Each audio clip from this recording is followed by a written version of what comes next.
یہاں پر ایک عجیب واقعہ تاریخ کا عرض کر دوں، جس کو امام قرطبی نے اپنی کتاب تفسیر کی، جو تفسیر قرطبی کے نام سے مشہور ہے، اس کے اندر انا نحن نزلنا الذکر وانا لہ لحافظون آیت کے تحت یہ واقعہ ذکر کیا ہے کہ مامون الرشید کے دور میں مامون کے دربار میں ہر سال ایک بہت بڑا سیمینار ہوتا تھا، اور اس کے اندر مشائخ، علماء، نحوی لوگ، صرفی لوگ اور شاعر لوگ، منطقی لوگ، فلسفی لوگ، محدثین، مفسرین، فقہاء اعظام، اصولیین، یعنی ہر طبقے کے مائع ناس قسم کے علماء جمع ہوتے تھے۔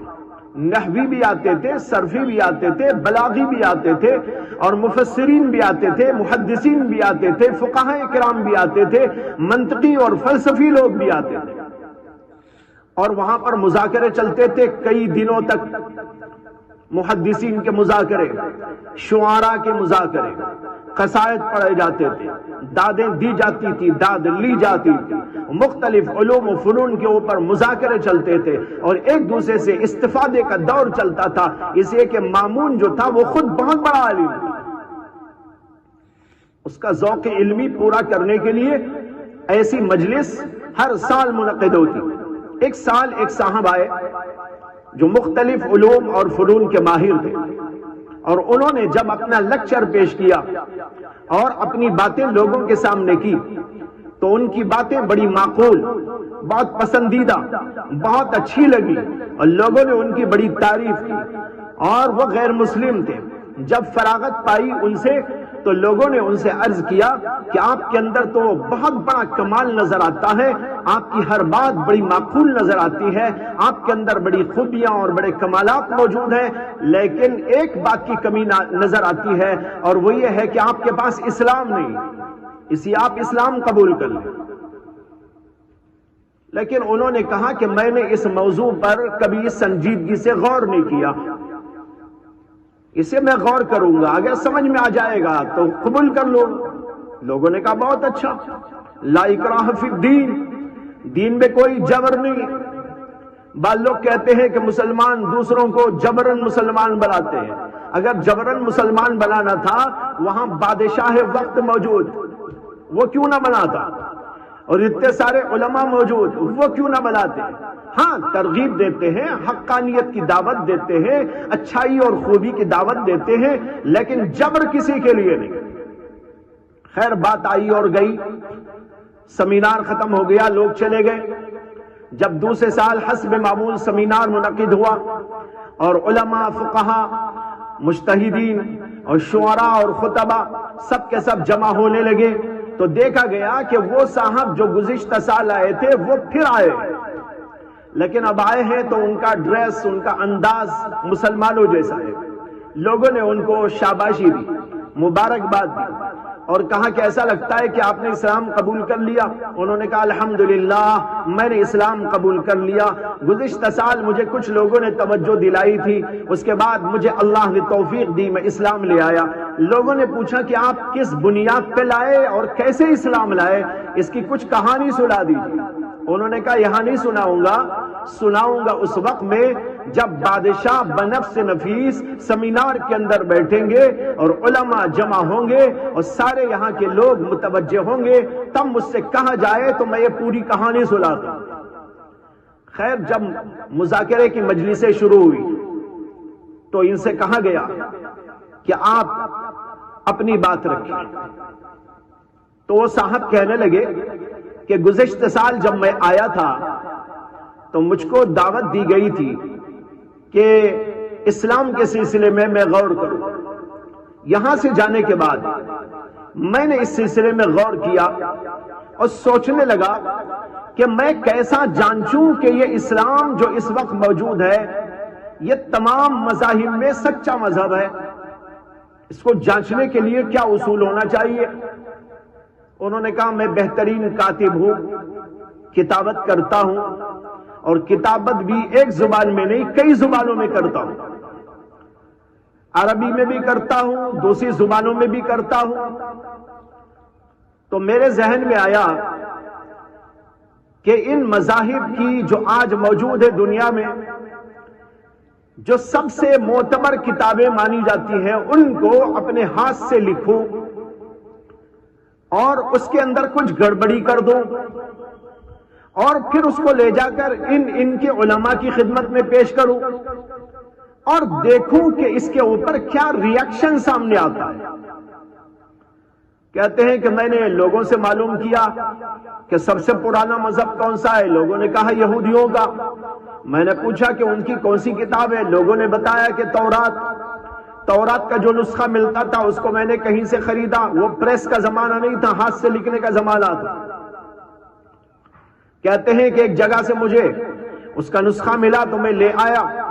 اور اپنے ہاتھ سے ایک نسخہ تیار کیا، دیکھ دیکھ کر لکھا، بہت حسین، بہت خوبصورت، بہت ہی دیدہ زیب، لیکن اس کے اندر گڑبڑ کر دی،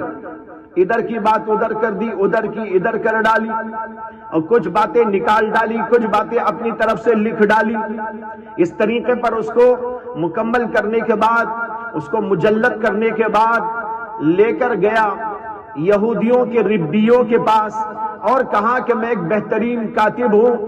میرے جی میں آیا کہ توریت کو اپنے ہاتھ سے لکھوں، یہ دیکھیے میں نے لکھا ہے، بہترین نسخہ ہے اور خطاطی کے فن کا بڑا مظاہرہ میں نے اس کے اندر کیا ہے، اگر آپ لوگ اس کو لے کر اپنے عبادت خانے میں رکھ دیں اور لوگ اس کو پڑھا کریں تو بہت اچھا ہو۔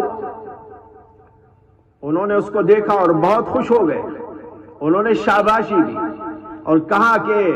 بہت بڑا کام تم نے کیا ہے، بہت مبارکباد ہو تم کو، اور پھر اس کے بعد انہوں نے اپنی عبادت خانے میں اس کو رکھ لیا۔ وہ صاحب کہنے لگے مجھے اسی وقت سمجھ میں آ گیا کہ یہ مذہب باطل ہے۔ جس مذہب کے علماء کو اتنی تمیز نہ ہو کہ ان کے پاس ایک کتاب لائی گئی ہے اور وہ ہاتھ سے لکھ کر ایک شخص لایا ہے، وہ صحیح لکھا ہے کہ غلط لکھا ہے، اس کے اندر کچھ گڑبڑ کر دی ہے کہ نہیں کر دی ہے، تحریف کر دی ہے کہ نہیں کی ہے، بغیر کچھ جانچے اس کو لے لیا، قبول کر لیا، مبارکباد دے۔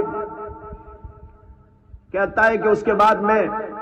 عیسائیوں کی کتاب لیا، اس کے ساتھ بھی یہی معاملہ کیا، انجیل کو لکھ کر علماء جو ان کے موجود تھے ان کے پاس میں لے کر گیا اور ان سے بھی یہی بات کی اور اس کے اندر بھی اسی طرح گڑبڑی کر دی تھی۔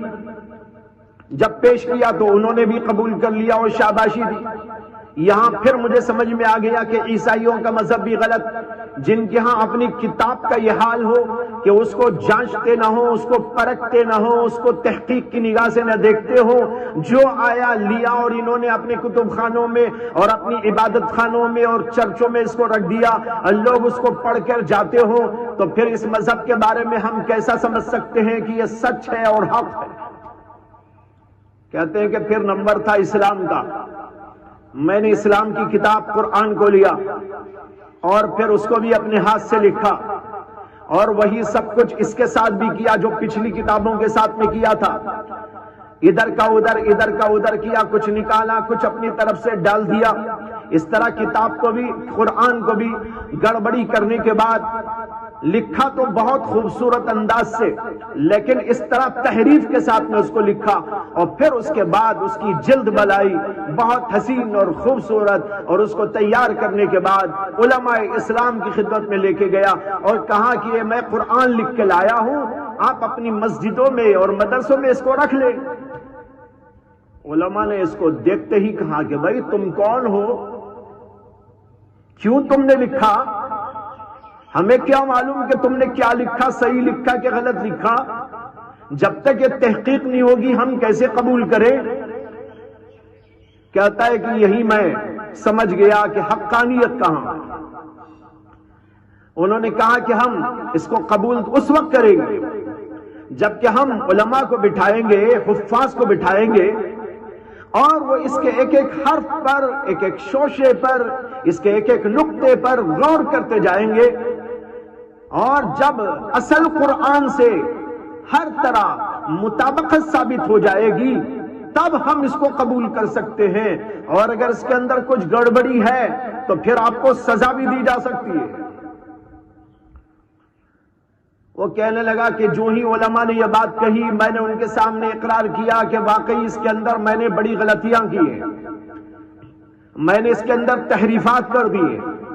اور اصل میں اسلام کی حقانیت کو سمجھنا، وہ جانچنا چاہتا تھا۔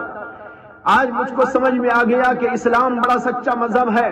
اور محفوظ ہے، اور اس دور سے آج تک یہی قرآن چلا آ رہا ہے، کوئی اس کے اندر ایک حرف اور ایک شوشے کا، ایک نقطے کا کچھ بھی فرق نہیں کر سکتا۔ یہ آج میرے اوپر بات ظاہر ہو گئی ہے، اب میں اسلام قبول کرتا ہوں، مجھے اسلام کے اندر داخل کر لو، اشہد ان لا الہ الا اللہ پڑھ کر اسلام قبول کر لو۔